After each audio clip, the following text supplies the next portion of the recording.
Something shifted at airports this year, and it did not happen with a press release, a news story, or an email to your inbox. It happened quietly. Policy pages updated overnight. Gate systems got new software. Screening protocols changed between one trip and the next. 7 rules changed in 2026 that are actively affecting how people fly right now. Let's go through all 7. Most people know Real ID is a thing. What most people do not know is that showing up without one now triggers a $45 fee collected directly at the security checkpoint. Not at a service counter. Not during booking. Right there in the line, shoes off, bags on the belt, with everyone behind you watching. TSA launched its Confirm ID alternative verification program in 2026, and that $45 is what it costs to use it. Airlines do not mention it at booking. Your confirmation email does not mention it. The agent is not required to warn you before it happens. Here is the 2-second check that tells you everything you need to know. Pick up your driver's license right now and look at the upper right corner. Gold star? You are compliant. You are done. No star? Make a DMV appointment before your next flight. It is a one-time fix, and $45 every single trip is not something you want on your travel budget permanently. More than 65 major airports now have biometric facial recognition cameras active at security checkpoints. Most passengers walk up, look into the camera, and assume it is mandatory. It is not. TSA's own policy says it is completely optional, but they are not required to tell you that proactively. The framing, "Please look at the camera," sounds like an instruction.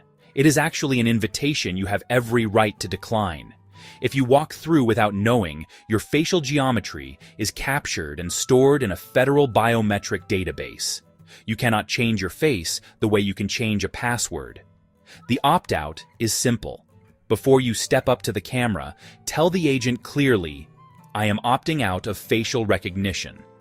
They will verify your ID by hand instead. It takes about 30 extra seconds.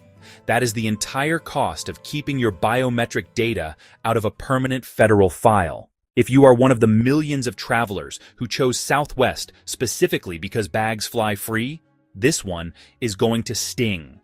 That policy ended on January 27th, 2026. Southwest now charges for checked baggage up to $75 per bag each way, depending on your route. For 50 years, that free bag policy was the foundation of Southwest's brand. It built loyalty that competitors could not buy, and it ended with almost no public announcement.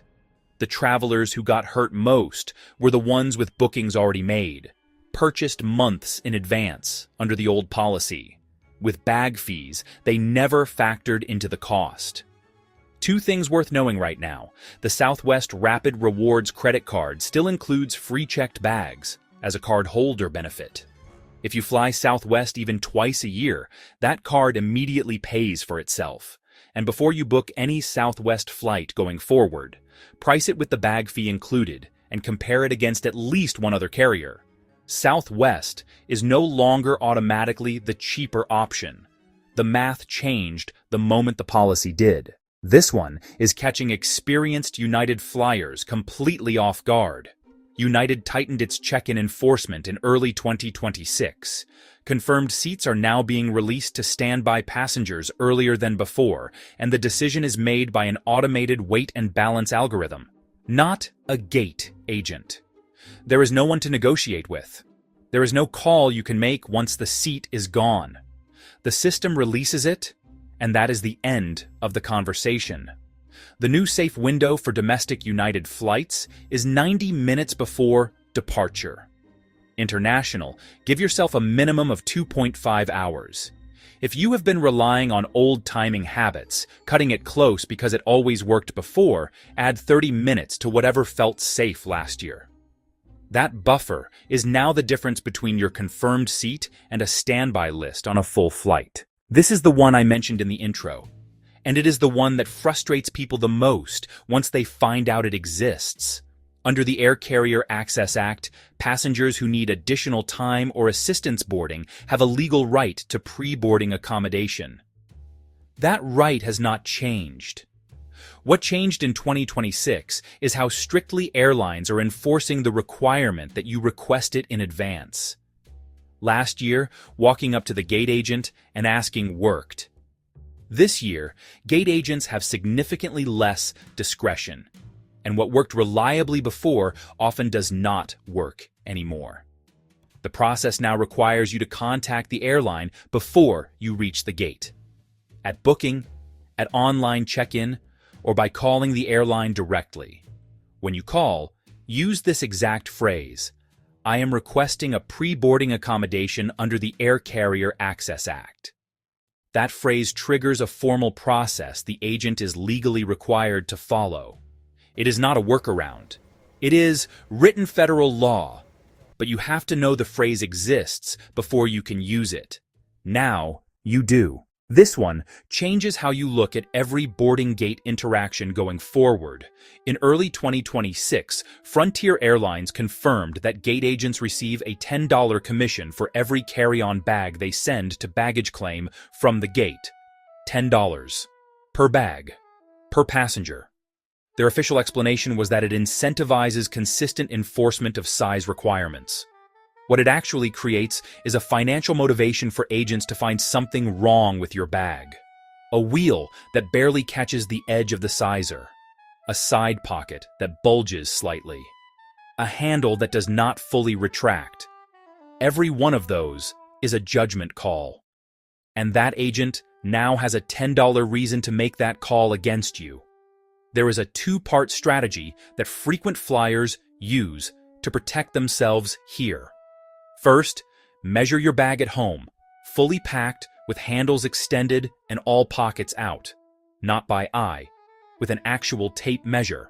Second, arrive at the gate right as boarding begins. Agents spend the pre-boarding window actively scanning the gate area for oversized bags. By the time boarding starts, they are focused on processing passengers quickly, not on pulling bags for the sizer. Both of those things together drop your exposure significantly. Last one, and this one works entirely in your favor. Most passengers on basic economy fares assume there are no exceptions to carry-on fees. There are. Several major carriers maintain internal fee waiver programs for passengers who qualify, including travelers with specific loyalty status and those with documented medical accommodation needs. These programs are not listed on any booking page. You will not find them in the app. There is no banner during checkout that says, "You might qualify for a waiver." The only way to access them is to call the airline directly, not the chat function, not the app, the actual phone line, and ask specifically. The phrase that opens the process is this: "I would like to request a carry-on fee waiver. Can you tell me what documentation I need to qualify?" Delta and United both have accessible waiver processes right now. Most travelers have never asked the question, which means most travelers have been paying carry-on fees that they never had to pay. Let's start with something that sounds familiar, but has a twist most people are completely missing. The size limit itself has not changed. American, Delta, United, JetBlue, Alaska. They all still list the same standard: 22 inches long, 14 wide, 9 deep. That number has been around for years. You probably know it by heart. But here is what changed: how strictly they are actually enforcing it. In 2026, airlines moved from the honor system to active measurement at the gate. That metal sizer frame you have walked past 100 times without a second glance? Gate agents are using it now. Actually using it. And here is the part that catches people off guard. Those dimensions include everything. Wheels, handles, every pocket that sticks out on the outside of the bag.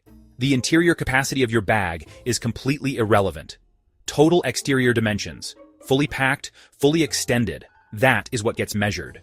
A bag that looks carry-on sized can fail the moment you account for a handle that does not fully retract or a side pocket that bulges.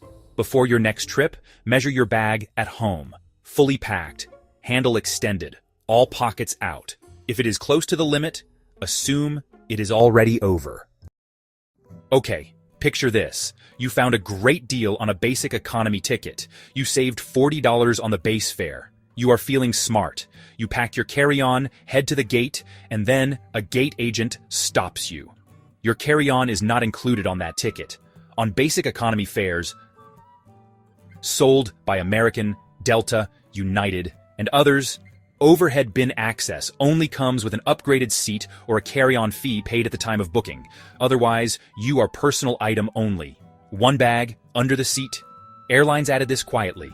The fine print says personal item only, but the booking screen does not exactly scream it at you in large bold letters. So you find out at the gate, standing at the jetway, with no cheaper options left. American charges around $40 to gate check on the spot. United is similar.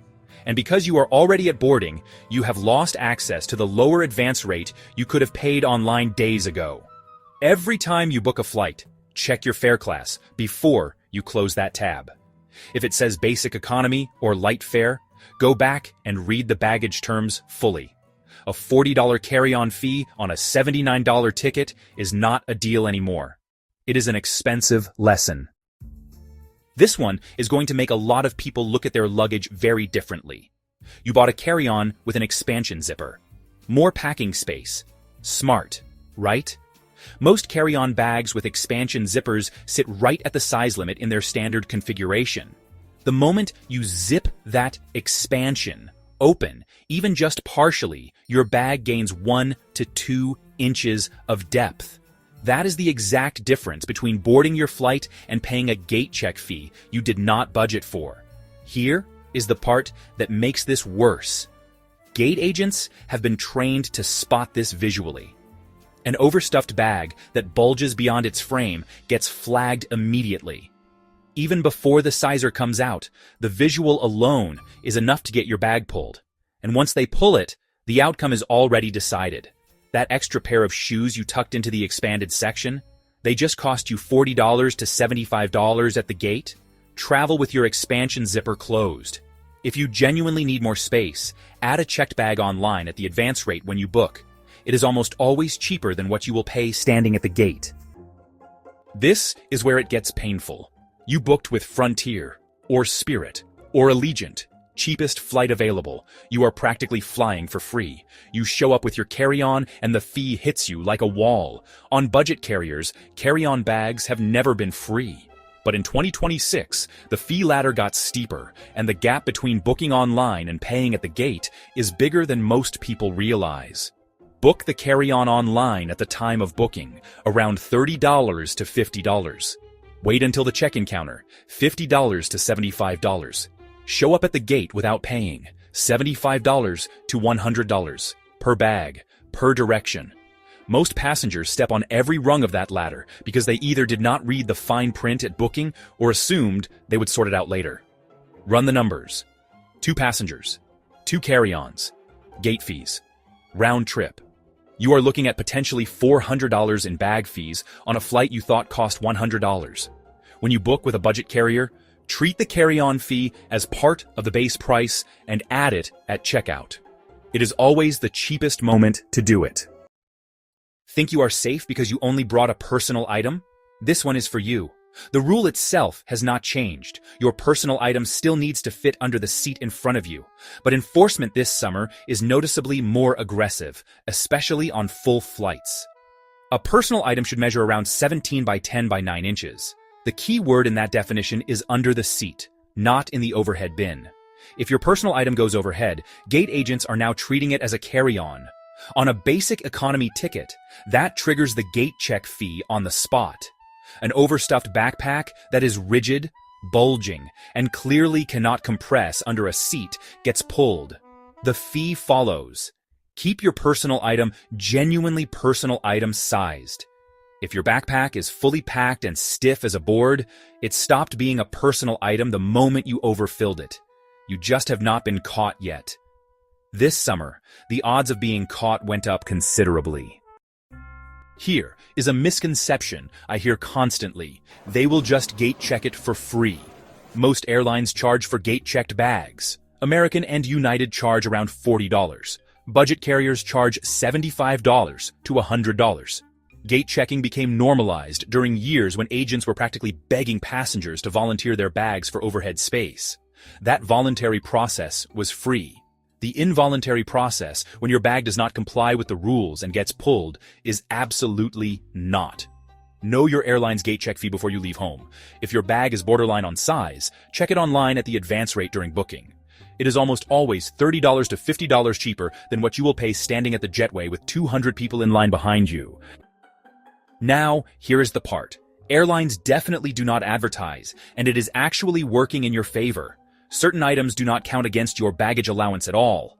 Coats and jackets, umbrellas, duty-free purchases made after you clear security, assistive devices, food purchased inside the airport. Airlines are required to allow these items regardless of your fare class. You can board holding a duty-free bag, wearing your heaviest jacket, carrying an umbrella, and none of it touches your carry-on or personal item allowance. Smart travelers use this strategically, especially on budget carriers, where every cubic inch of bag space is costing money. These are not loopholes. They are written rules that work in your favor. Wear your heaviest layer on travel days. Buy that bottle of wine after security and carry it separately. Pack your bulkiest shoes in a jacket pocket if you need to. Know what the rules actually say, not just what the airline wants you to assume. This is probably the most repeated travel tip on the internet. Everyone says it, everyone does it, and it's not actually what TSA requires. TSA requires a quart-sized, clear, resealable bag. A standard Ziploc sandwich bag is often too big or too floppy, and an overstuffed one is actually one of the top reasons bags get pulled for additional screening. Plus, here's the part that changes everything. Airports that have the newer CT scanners don't even require you to remove your liquids bag from your carry-on at all. The bag just goes straight through. To check if your airport has CT scanners, look it up on the TSA website before you travel. If they do, leave the liquids in your bag entirely.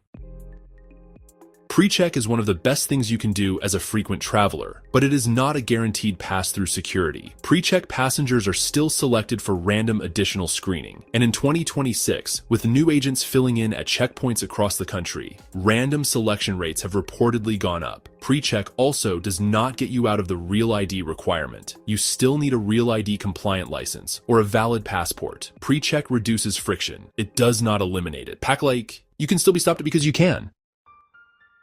This one is so automatic that people do it without even thinking. They walk up to the bin, sit down, and start untying. But if you have TSA pre-check, you do not need to remove your shoes in most cases. And if you are 75 or older, you are also exempt from shoe removal, even in standard screening. Some airports with newer imaging technology don't require it at all anymore. Taking off your shoes when you don't need to actually slows the line down, and in the wrong lane, it can flag you for unusual behavior. Check your screening type before you start unlacing.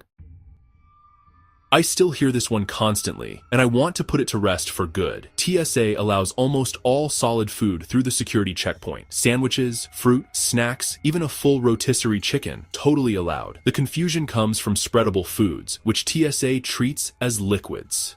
Hummus, peanut butter, yogurt, jam. Those follow the 3-1-1 rule. But solid food? Bring it. Pack your own lunch. Skip the $18 airport sandwich. You are allowed to do this, and your wallet will thank you. Okay, I promised you number 5, early on, and here it is. This is the myth I see even experienced travelers get completely wrong. I cannot tell you how much unnecessary stress this one causes. Travelers panic, repack everything, and sometimes throw out pill organizers they've used for years, all because of a rule that does not exist. TSA does not require your medications to be in their original pharmacy containers for domestic flights. You can use a pill organizer, a daily sorter, whatever system works for you. TSA is screening for security threats, not checking your pharmaceutical packaging. Now here's an important distinction. For international travel, original packaging can matter at customs in certain countries, but that is a customs issue, not a TSA issue. For flying within the US, pack your medications, however, is most convenient for you. Nope, empty water bottles have always been allowed through TSA security. What gets confiscated is a bottle with liquid inside it. Bring an empty reusable bottle, carry it through the checkpoint, and fill it at a water fountain on the other side. You will save around $6 every single flight, and you will stay more hydrated than you would sipping from a tiny plastic cup. This is one of my absolute favorite airport habits.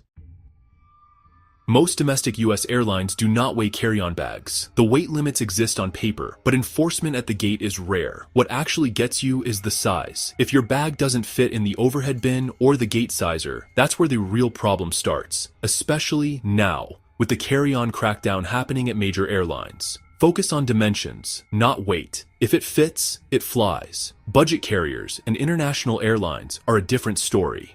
They do enforce weight limits, but usually at check-in, not the gate. This one has cost people a lot of money. If you buy a bottle of wine or spirits at a duty-free shop and then have a connecting flight where you go through security again, your duty-free purchase will be confiscated if it exceeds 3.4 ounces, even if it is still in the sealed duty-free bag. The sealed bag exemption only applies on international arrivals with no connection, so only buy duty-free on your last flight of the trip. Otherwise, that expensive bottle is going in the bin, and there is no getting it back. This one is important to get right because the agencies involved are different. TSA itself screens your device as a physical object. They may ask you to power it on to confirm it works, but that is a security check, not a data search. TSA does not have the authority to look through your phone contents. However, CBP, Customs, and Border Protection absolutely can search your device at international entry points, and they do not need a warrant. In 2026, the lines between agencies at some checkpoints are blurring, so knowing who you are dealing with matters. It sounds straightforward. 3.4 ounces, one clear quart bag, one bag per person. But right now, enforcement genuinely varies airport to airport and even checkpoint to checkpoint. Some airports with CT scanners are skipping the rule entirely. Others are still enforcing it strictly. Some agents pull the bag, others wave it through. The safest approach in 2026 is to assume the rule applies unless you can visually confirm CT scanners at your specific checkpoint. When in doubt, keep your liquids separate. Do not assume the experience you had last time will be the same experience you have next time, because right now, it might not be. Mistake number 1, rushing to board.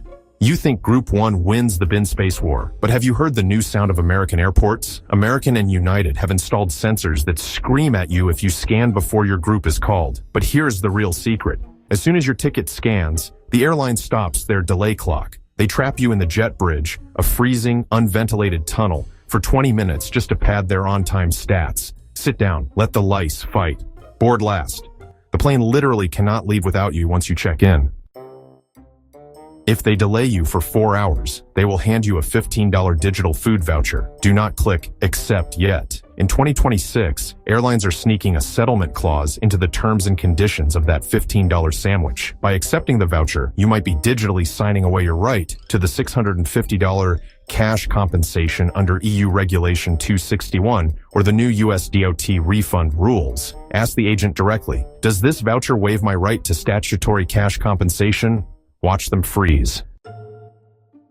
You walk up to the gate. The camera stares at you. The agent says, just look here. It feels mandatory. It is not. As of spring 2026, TSA expanded touchless ID to 65 airports, but they forgot to tell you that 99% of people can still opt out. You have the legal right to say, I am opting out, and use your physical ID. The fix: don't build their database for free. Keep your biometric data off the server. Opt out. You ask for a fragile sticker to keep your bag safe. Baggage handlers have admitted to me this sticker is a target. In the pit, a fragile bag breaks the flow. It requires special stacking. When a handler is rushing 50 bags a minute, your high-maintenance sticker often gets your bag buried at the bottom of the stack out of spite. Don't use a sticker. Use a polycarbonate hard shell that can take the hit. This is the specific 2026 trap. London Heathrow dropped the 100 ml liquid rule. You buy a giant bottle of whiskey there, then you connect in Rome. Guess what? Rome didn't drop the rule. Security confiscates your $200 bottle because the new scanners aren't universal yet. The liquid freedom is a lie. Do not buy duty-free liquids until your final leg. You see a USB port on the seatback screen. You plug in. You just made a mistake. USB ports transfer data and power. We are seeing juice jacking attacks where the seatback entertainment system itself, or a modified kiosk, siphons data from your phone the moment it handshakes. Use the power brick and the wall outlet. It creates a physical firewall between you and the plane.